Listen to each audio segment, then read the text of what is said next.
Well, thanks everyone for tuning in tonight. I'm excited to talk to you guys about pixel nets and matrices here. Try to do my best to stumble through all this with you, and we'll just get started here, I guess. So this is kind of my outline that I have for topics tonight. A little bit about me quick, and then some of the most common questions, I guess, that I always receive about pixel nets and matrices, revolving around planning and designing your layout, things to consider, the density, spacing, your audience's viewing distance, getting into construction, different types of materials that are available to you, how to mount, how to store, and then we'll get into a little bit of working with effects and how I do my effects, videos, resolutions, and kind of my whole house effects that I do. And a lot of what I'm going to be talking about tonight, I've decided to kind of just go off based off my experience, what I've encountered, and how I like to do things. I know that everyone has, kind of their own ways of making all this happen, but this is just my experience and what I've learned. So a little bit about me. Again, my name is Ryan Casper-Cook. A lot of you might know me as Ryan Cook previously. I started holiday lighting back in 2015 on my personal house. In 2016, you might have seen me on the season of Great Christmas Light Fight, and commonly known as xLights. So that's how most people know me or my house. I'm self-employed. I have an email technology company, and I'm now full-time with commercial lighting projects. So really enjoying it, having a lot of fun with it. And, I never thought putting up some Christmas lights on my house would turn into such a venture for me. So it's a little bit about me and where I come from. So if we just dig in here to the nuts and bolts of things, planning and design. So when I think about pixel nets and matrices, I like to think about what kind of effects we're going for. Are we looking to do, whole house video effects? Are we looking to do singing faces, animated GIFs? Or are we looking to do just standard effects? That's something to think about when you're trying to plan, what you want to do with pixel nets and matrices. Also, you want to think about the visual appeal. Is it going to look good during the day like it does at night?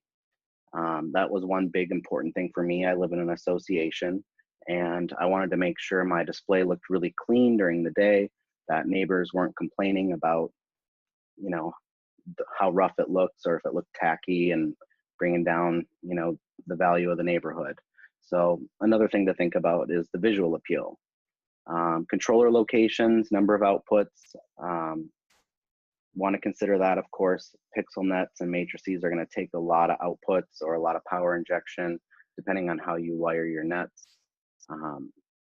So also where your controllers are located and how far they are, and just something to consider. Also, how are you going to mount them to the house?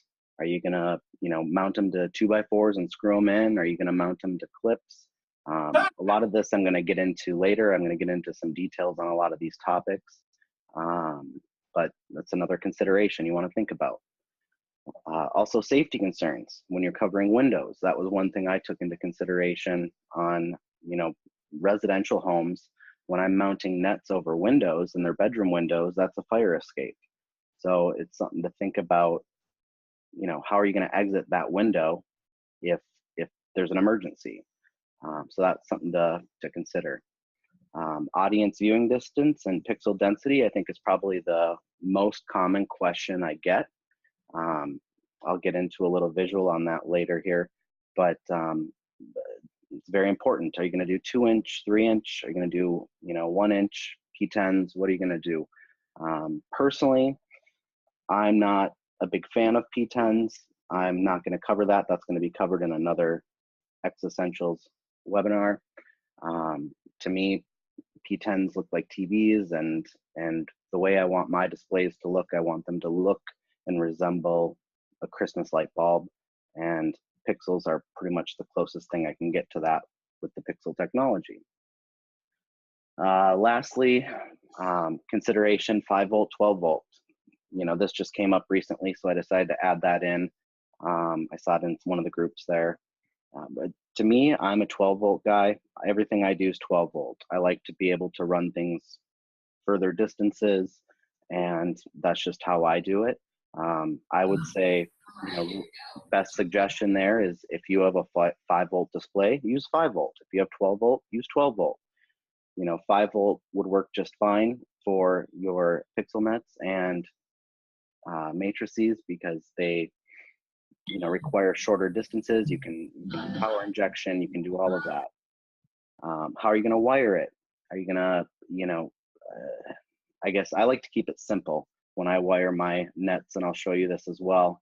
All of my nets are, divisible by 100. I personally don't do power injection.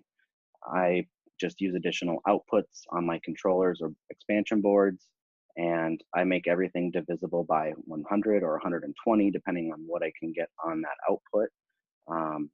And I like to keep it simple, which allows me to, pop it into xLights quickly. It creates less troubleshooting for me. So I keep all of mine, divisible by even numbers. Bullet versus square, I don't think that's really much to really think about. It's just a matter of preference. I use bullets on all of my nets. Square would work just fine. I think a lot of it comes down to your clearance between your net or matrix and the wall or window that it's covering. In my situation, I'll show you, I use PVC to outline my nets, and I use the bullets, and the extra wire in the back acts at like kind of a buffer between my window and the net, and it works out perfect for me. So that's just a little bit of the text. I want to get into some pictures now and kind of show you back in 2015 when I first started. This was my house. Clean slate. This is how I started. My first thought was, okay, I'm thinking about doing pixels. I want to do nets. I had learned about them through Matt Johnson, I believe. I saw his videos online. I'm like, that's super cool. I want to do that. How do I do this? And I had no idea what I was getting into. But I decided to go ahead, and my first year is cover my main windows and see if I could figure out how to do it. So, sorry about the transitions here. So this is my thought concept on my first 2015 year for the nets, that is. I'm like, all right, we'll cover, all my major windows on the front of my house. I've got some poles in the front of the house there too. That would work out good. One thing you can think about with the nets too is you don't always have to keep them on a flat surface. Rounded surfaces work great too. The poles, I could have wrapped the nets, around the poles. And that's something I'm considering actually doing here, either this year or next year. But there's plenty of material and options out there. Just think outside the box. What else can I do with these nets? You can wrap trees, you can wrap poles, besides the flat surfaces, what else can you do with it? So at any rate, that was my 2015 season. I decided to go ahead and put my nets up this way. Most of my nets in 2015, the left and the right on the top there, those were 800 pixels. That's all there was to it. There's 800, 8 outputs, 100 pixels per output. It was a 32 by 25 matrix. The center window, my first year, was 600 pixels, 6 outputs, 25 by whatever that comes out to be, 20 some. At any rate, that's what I decided to do my first year. Everything worked. It worked great. Back in 2015, video effects weren't really an option. That didn't come into play until 2016. So I had no idea about video effects at the time. Back then you had to take a video, and I believe you run it through some sort of program, and it creates thousands of individual JPEG images, and then xLights would then play through those JPEGs. It was a very tedious process, and back then it was more for me just figuring out if I could make it happen. So I didn't do much with video effects back then. I had some Minions singing faces that I did. A lot of you have probably seen those. They've been out there, shared around quite a bit. And so anyways, that was my first year, 2015, and how I decided to design my house. So for 2016, that's when Light Fight contacted me and, you know, said, hey, you've got a bunch of dark spaces. What can you do about this? You know, that's when, oh, let me go back here. Sorry, guys. So that was my full house in 2015 with all the yard stuff as well, the arches, mini trees, mega tree, whatnot. That was my entire show. At night, it obviously looks completely different, but what I decided to do for Light Fight and to spice it up a little more, video effects came into play. And I said, hey, I've got 2 more windows on the right that aren't covered. I've got a whole garage there that could be covered. So that's what I did. I also extended the poles down a little bit and decided to just fill up the house with nets. Personally, I love it. It turned out great. And this is my final product once I added all the additional nets and yard elements, candy canes, all that fun stuff. So this year, this is 2016, which was the same for last year. My garage net's there. I'll show you guys detailed pictures of all these here in a little bit. But you'll see my garage is actually 2 of my 800 count nets. Everything's 3-inch spacing. My top center window, I extended that out. So it was 800 pixels instead of 600. And my 2 smaller windows on the right were just based on how many sets of 100 pixels I could get to make it look consistent.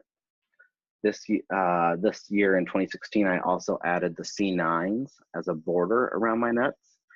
I just really loved the look of the C9s in the pixel format. They just really added a lot to the Christmas vibe. So that's my final product right there, and that's what I used last year as well. I didn't change a thing. I pretty much had all my dark spots filled up. The only thing I was missing was the front door, but I need to be able to get in and out of that. So, and I can get it in and out of the garage as well, and I'll show you guys how I do that as well. So that was a little bit about my thought process and when I started and how I got where I am today with my show. So spacing and distance, this is a biggie. Everyone always brings up spacing, 2-inch, 3-inch, what do we want? This is my rule of thumb, and this is what I have come to determine is really good. So on the picture, you'll see xLights there. That's my house. That's where the lights are. You'll see I have a 100-foot marker and a 200-foot marker. I'm set up in a situation with my house that I have a big center island in the middle, and most of my audience parks between 100 and 200 feet away. There's very, very few cars that park closer than 100 feet. Now I use 3-inch spacing on everything on my house. All my nets are 3-inch spacing. So I've found that the 100-foot and 200-foot distance works great for that 3-inch spacing. So my good rule of thumb for you guys is if your audience is viewing it over 100 feet, go with 3-inch spacing. Save yourself the money and the product, the outputs, the power injection, and go with 3-inch. Now, if you're under 100 feet, you know, that's when you're going to want to go 2-inch spacing or less. Between 150 and 100 feet, it really doesn't look that great with 3-inch spacing. Everything is a little pixelated, I guess you could say. And 1-inch spacing, that's good for close up, or use P5s, P10s, you know, if that's what you wish to do. I've got an example of that I'll show you here on a client's place that I did. And then it really depends on the effects you want to use. So in my case, I like to use a lot of animation. I like to use a lot of video effects. You know, if you're using a lot of that kind of effects instead of the standalone effects that come in xLights, you really want a higher density based on your audience viewing distance. Now, if you're only going with the xLight effects, 3-inch spacing at 50 feet, it's still gonna look awesome. You know, you don't have to make out the details in the characters. You don't have to make out the details in the singing faces or videos. It really, if you're only using those built-in effects, you really don't need to worry about spacing. Just go with what you're comfortable with or what you can afford at the time, whatever works for you. But once you get into those video effects and animations, that's when you really need to start considering the, you know, the density of your pixels and the viewing distance. So that's just my rule of thumb. That's what I've come to find works best for all the projects I do. Hopefully that, you know, helps some of you guys that are starting, you know, kind of understand what might be best for you. All right, so what do we got next here? Okay, so this was a client's small project I did. This was just a small commercial job. They were on a very, very tight budget. They had all these windows I outlined in red there. They really wanted some nets. They really wanted, you know, certain things. But due to the budget, we couldn't afford to condense those down into like a 2-inch or 1-inch type spacing. Now, where we're standing here is probably about 50 feet away. So the density isn't that great. So what I had to do, you know, in this situation is I couldn't use many animations. I couldn't use many video effects that looked, you know, they would have just looked bad. They would have looked pixelated. People wouldn't have probably even been able to make out half of the things. Another thing I wanted to touch base on this photo here is they had at the top there, you'll see they've got 2 sets of windows on each one of those. Instead of putting one net on each window and leaving a space in between, I decided, you know, it was more cost effective just to run pixels straight down, all the way down, and it gave a much better effect.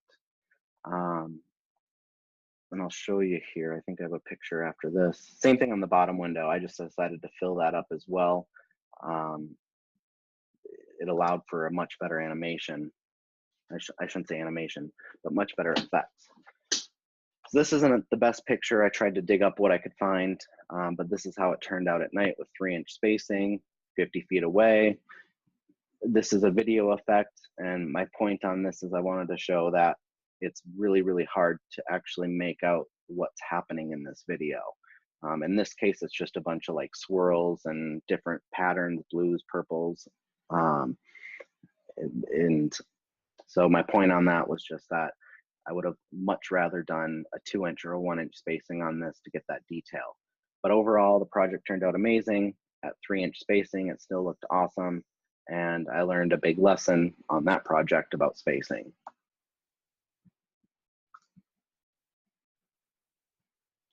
So we'll move on to construction. And at the end, we'll open this up to questions. I'm happy to answer any questions. I just kind of want to get through the slides here with you guys, and we'll go from there. But on construction, types of materials, there's a couple of vendors out there. I'm sure most of you know. We've got Holiday Coro and we've got Boscoyo. Both offer, you know, very similar products. There's the nets that Holiday Coro offers. They offer a clear and a black version, and a 3-inch and a 2-inch, I believe. Boscoyo, I believe, offers more products. They have a couple modular panels you can buy in white and black, and they have some other mesh type material as well, I believe, you can buy. So there's nets, there's modular panels, there's also the DIY stuff. I've heard a lot of people, I don't have experience with it, but I've seen it. There's a lot of netting type materials that I've seen people use from hardware stores. Walmart, I believe, has them. I think there's, out here in Minnesota, I think there's something called Snow Fence. It seems to work pretty good. It's not made for pixels, but the small little squares on the nets, and I don't have pictures of it, I'm sorry, I should have done that. But the small little squares, pixels fit in. They aren't very snug. A lot of people say they have to zip tie or fasten them to those nets. but there are a lot of more inexpensive ways to create a net or matrix just off hardware store material. Also, for a lot of people I've seen do plywood or use their own Coro and drill out their own holes. It really depends on, you know, how involved you want to get in making, you know, making this stuff. For me personally, I like the convenience of the nets and the modular panels. They're ready to roll. You plug in your pixels and you're good to go. So it just comes down to how much effort you want to put into it, how much DIY you want to put on it, and customizing it. You'll see on the right the picture there. My first year in 2015, I started with black before clear wasn't an option.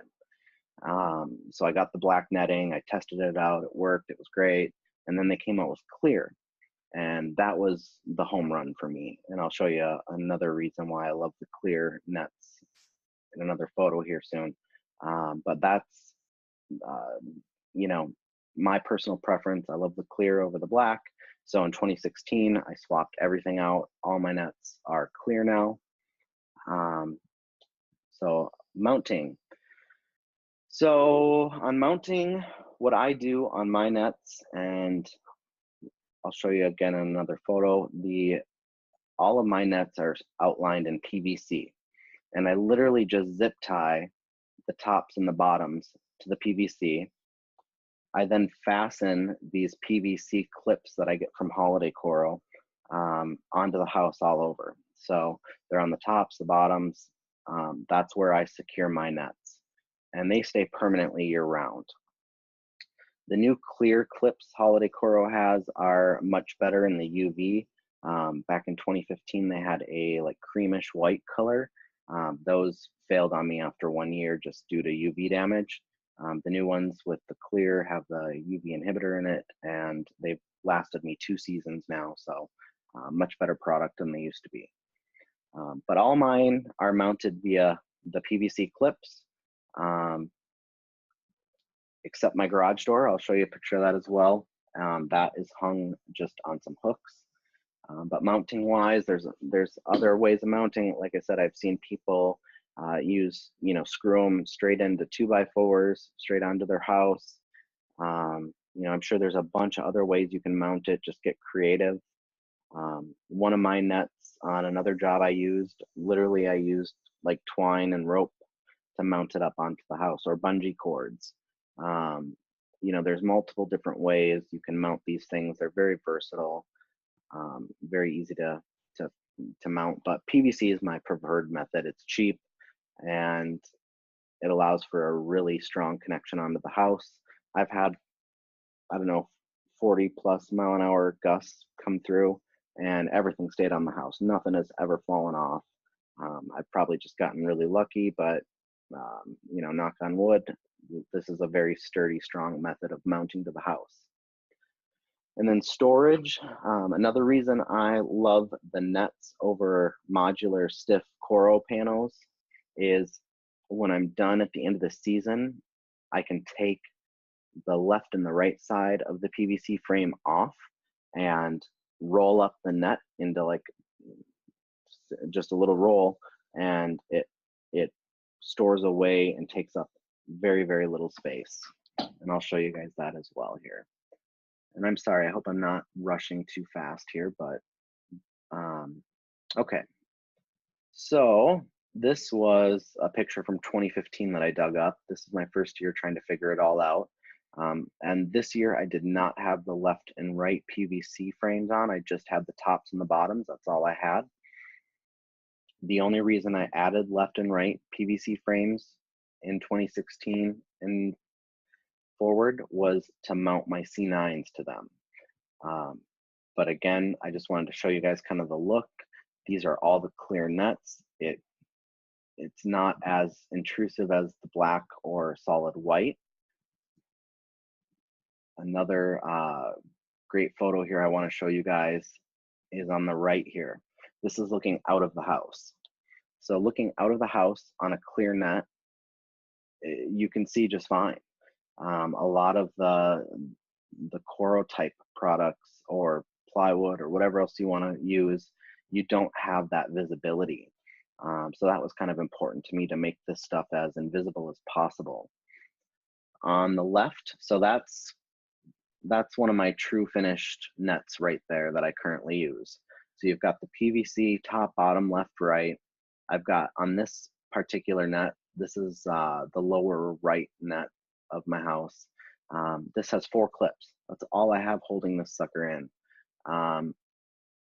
2 at the top, 2 at the bottom. And it's super easy. It pops in, it pops out, connects up to my controller. It's the slickest method of just popping these things on and off the house every year.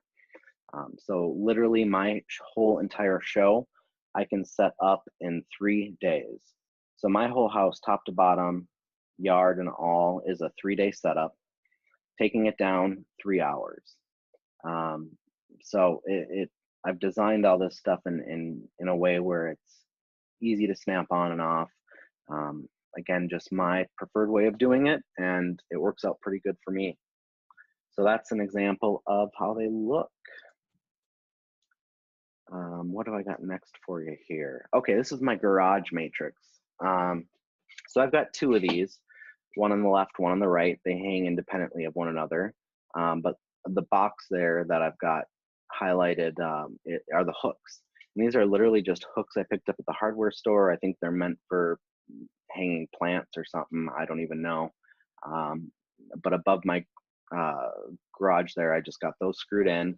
The PVC literally just snaps in and out of there, and they just free hang right off there. Being against the garage door, they don't catch much wind. On a really windy day, you might hear them like kind of bang against the garage door a little bit, but not hard by any means. Bottom picture there is how the nets look after I take the sides off. I keep all my pigtails, run into the bottom. I like to keep everything neat and organized. I'm a little OCD that way, but aren't we all? No. So those, after I take the sides off, they roll up. And once I roll them up, I don't have a good picture because everything's stored away, but I've got another one coming, I believe, show you how they all condense. So that's how I do my garage ones. Biggest question I get on the garage, can you still get in and out? Well, I sure can. And this is how I do it. Being there, you can see a better picture of the hooks on the top there. I don't swing it like that. This was just for production during light fight, so the crew could get in and out. But what I do is I roll up the bottom and roll it all the way up to the top. I use a little bungee cord at the top. We can drive our cars in and out of the garage still. So we still utilize our garage 100% in the winter, no problem. It just takes, an extra 30 seconds of your time just to jump out of your car, roll it up, and bungee it. So it's not too big a deal. And you can also see in this photo where we have them independent. So I've got the 2 different nets on both sides. Works great. So if any of you are interested in doing, panels over your garage, this might be a good method for you. I did try a method before this of actually attaching it to my garage door via magnet, and it did kind of work. So when the garage door went up and down, the net went up and down with it. The problem was I couldn't find magnets strong enough to hold and keep the net from sliding down. So it kept sliding down a little bit every time, and then my lines would get off, off center, off even. It just didn't work for me. So I decided to do this hook method, and that worked out great. My controller is in the center of these 2 nets, and it's actually inside above the garage there. So all those wires run between the garage door and the little plastic flap, the little weather strip that's on the top. So all my pigtails run straight through that. Garage door opens and closes, no problem. Controllers in the garage, nice, clean, simple. So that's how I do my garage door. All right, so this is my basement. I've got fortunate that I have an unfinished basement right now. So this is literally my entire show. Everything minus my mega tree, I should say, is stored right here in this little space. And that arrow I have pointing to are my main 800 count nets that are all rolled up and just sitting there on the floor. Eventually, I plan to build some shelves and do some stuff, clean it up a little bit more, but I just wanted to show you guys how little space my entire show takes up in my basement. And this isn't that big of a space. It's I don't know, 10 foot by 10 foot maybe. It's very, very small. So all this stuff rolls up nice and tidy and stores really well with the nets, and that's how I like to do it. All right, so if I haven't bored you yet, we'll move on to working with effects and kind of what I like to go to here with video and animation sources. Google and YouTube are your friends. Video resolution and rendering in xLights, why that's important. You know, you've got a big, 1080 by 1900 pixel video, and you're trying to get it into a 25 by 32 pixel matrix. xLights has to do a ton of work to make that work, and the rendering time is just ridiculous. So I'll show you kind of some programs that, or how to find some programs maybe that to reduce that resolution and reducing that video effect to match the net size or the whole house size, whatever you're looking at doing. All right, so Google. This is everyone always asks too. Where do you find your videos? How do you find them? Where do you go? Google, YouTube, that's it. Literally in Google, type in what you're looking for. Type in Christmas terms, dancing Santa, dancing elf, this or that, whatever you're looking for. Go to videos and look at this, 8 million results.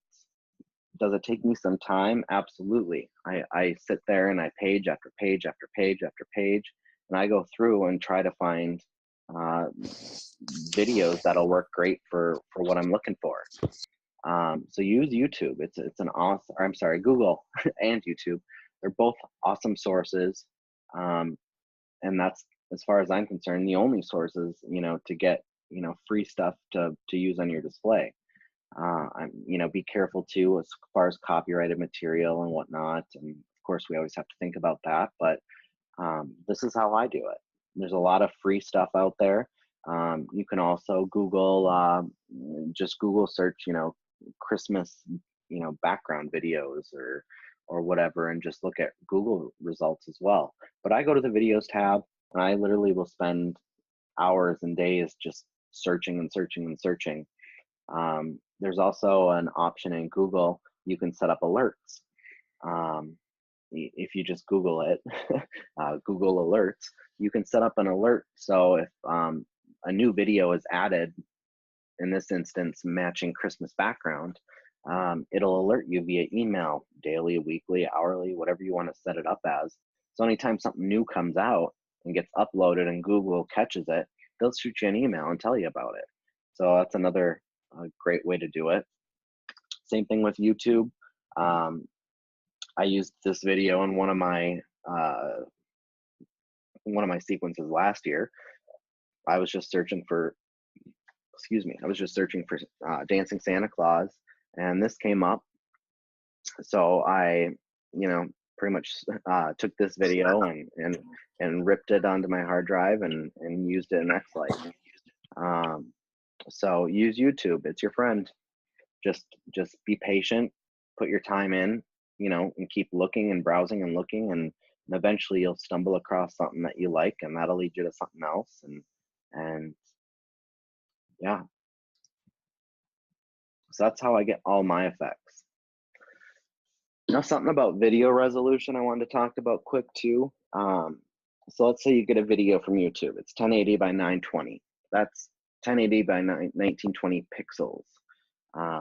The big red box here in the, I guess, bluish purple color is the number of pixels. In the top right corner is one of my matrices rather, is 32 by 25. So if you think about it and visualize it this way, xLights has to take that video, and every frame of that video, it needs to reduce it into 32 by 25 to make it fit. Well, that's where you get your crazy render times. I learned the hard way doing this, and it took me a while to figure out how to make this work. But you want to reduce those videos to whatever the matrix size is that you're going for. If it's your whole house, you kind of want to estimate what xLights is seeing as your whole house grid. You know, in my case, I think it's oh boy, what is that? I think mine is like 500 tall by like 600 or 700 pixels wide. So it's pretty close to like a 480 by 720 for my whole house. But keep that in mind when you're getting these videos offline, or you're trying to do just one net and it's not looking good, or it's taking forever. You know, you want to reduce that resolution down to the number of pixels you're going for. Then you will have a much quicker render time on your sequence. So just a little visual to help you out with that. And then as far as reducing the video resolution, oh, this is an example of mine. Characters. This is the big one from Light Fight. Everyone wanted to know like how I did these characters. Again, I found them, Googling, YouTube, searching. They all came, I think, Gingerbread and the elf came from different sources than Santa Claus. But on the lower left, you'll see was the actual video, screenshot of the video that I found online. The resolution's amazing. I mean, it's full HD, but on my net, if I were to, you know, put that full video on that net, you wouldn't see any detail. It would just be a blur. And this picture is taking, you know, right at about 75 feet away from the house. So you can see it's pretty hard to make out as it is in this photo, just due to being so close. But what I did is I took this video, and I personally use Adobe After Effects is what I use. I'm an Adobe guy, and I brought this video into After Effects, and I created an artboard that was 32 pixels by 25 pixels, because that's what that net is.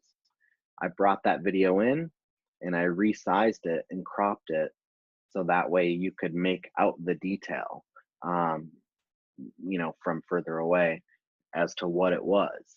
And it worked perfectly for me. I exported that and brought that in as my video effect with xLights. And that's what you've, any of you that have seen my 2016 or even 2017 shows, that's where these characters come from, and that's how I got them to look as good as they did. In Adobe After Effects as well, it allows me to actually see, you know, what it's going to look like at 32 pixels by 25 pixels, so I could gauge how it was going to actually look on the house. So that's how I ended up with those characters. Santa, Gingerbread Man were the same way. They both had legs and other things going on, but I had to crop them down enough to make them big enough that they showed enough detail on my nets that people could make out what was going on. Trial and error, that's all it was for me. So a couple programs, I think I Googled it here. Adobe After Effects, that's what I use, but if you Google search for some free converters, if you don't want to get that detailed and crop it and whatnot, I'm sure there's plenty online that'll do that. But I just did a quick Google search and found a bunch right out of the gates that seemed like they'd work great, just to convert whatever video you get over, you know, to the pixels that you need. So I think that is pretty much the oh, submodels. Yeah, I wanted to touch on that. This is the last slide, guys. Use submodels. So this isn't a great example, but I wanted to say, you know, I saw it in the xLights. Someone had posted, you know, they've got 3 or 4 windows, and there's just a little gap in between each window. Do I do 4 separate nets, matrices, or do I do one and submodel it? and split it up into sections. So use submodels. They're your friends. If you do a big, you know, matrix, you can divide that up however you want. You can divide it up into 4 sections. You can create designs and patterns and circles, and there's so many things you can do with submodels, and that'll help you really just add a lot more dynamic to your effects without just having a flat, square. So for what it's worth, play with submodels, do some cool stuff with it that way. So I think with that, that pretty much ends my slideshow here. I did have one last question. Is it Lauren or is it Yanni?